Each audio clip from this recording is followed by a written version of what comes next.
గోదావరి ప్రాంతంలో మరి ఐఎన్టీయూసీ తరపున కొన్ని ప్రెస్ మీట్ పెట్టి కొన్ని ప్రశ్నలు సంధించడం జరిగింది. దాంట్లో ముఖ్యంగా మరి వివేక్ గారిని ప్రశ్నించడం జరిగింది. మరి ఆ ప్రశ్నలకు సమాధానాలు చెప్పకుండా కొంతమంది నా సోదర కాంగ్రెస్ పార్టీ నాయకులు వారి అత్యుత్సాహాన్ని ప్రదర్శించి ఎక్కువ మాట్లాడితే వివేక్ గారి దగ్గర ఏదో లబ్ధి పొందాలనే దురాశతోని మరి విమర్శించినట్టుగా కనబడుతుంది. మరి ఏదైతే ఇవాళ కాంగ్రెస్ పార్టీ నాయకులమని చెప్పుకునే వ్యక్తులు మరి కాంగ్రెస్ పార్టీలో వారి స్థానం ఎంత, వారి విలువ ఎంత, కనీసం ప్రెస్ మీట్లో మాట్లాడే అవగాహన లేని వ్యక్తులు, ప్రెస్తోని మాట్లాడే విధానం లేని వ్యక్తులు, అసభ్యకరమైన మాటలతోని, ఒడ్డెదొడ్డే మాటలతోని, ఏదో ఐఎన్టీయూసీతోని ఈ భూమయ్య దయవలనో లేకపోతే నరేందర్ దయవలనో ఇక్కడ ఉన్నటువంటి ఐఎన్టీయూసీ నాయకుల దయవలనో, ముఖ్యంగా ఆ నాయకుడు మా ప్రియతమ నాయకుడు జనక్ ప్రసాద్ గారి నా దయతోని మేము చెప్తే నీ బతుకు ఎల్లదీసినటువంటి దుర్మార్గుడా, నువ్వు జనక్ ప్రసాద్ గారిని విమర్శించే అర్హత నీకుందా? ఏ పూటకు ఆ పూటకెళ్ళి ఎవరు దగ్గర పడితే వాళ్ళ దగ్గర వాళ్ళ ఇంటి ముందుండి మొరిగి నిన్న జనప్రసాద్ గారి దగ్గర పోయి జనప్రసాద్ వీరుడు అంటావు, తెల్లారు ఆయన తిడతావు, మళ్ళీ ప్రేమ్సాగర్ రావు దగ్గర పోతావు, ఆయన తిడతావు, వివేక్ దగ్గరికి వస్తావు, ఆయన తిడతావు, వాళ్ళ దోస్తాన్ని చేస్తావు, పక్కలను తిడతావు. ఒక్కసారి ఇంత వయసు వచ్చినా బుద్ధి తెచ్చుకొని మనగడ కొనసాగించని చెప్పేసి మేము తెలియజేస్తున్నాం.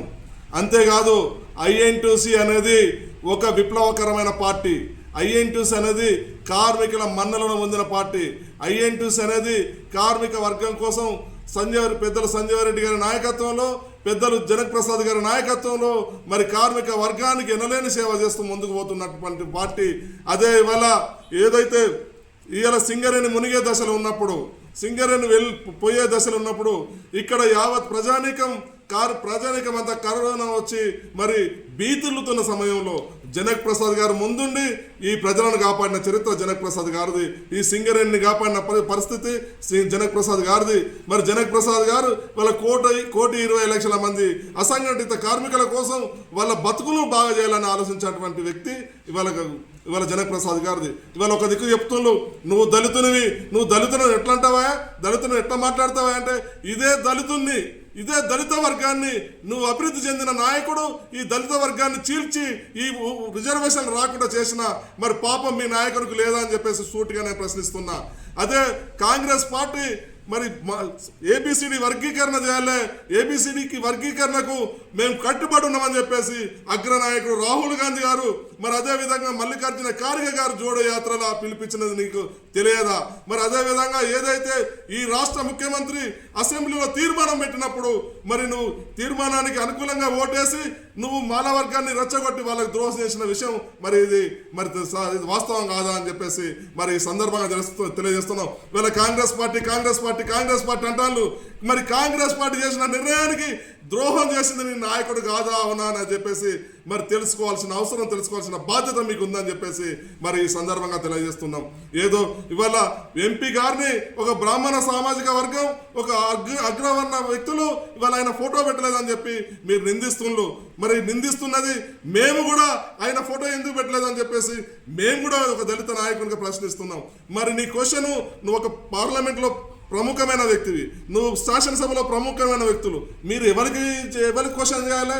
ఈ ప్రోటోకాల్ తప్పిందని ఎవరితో మాట్లాడాలి?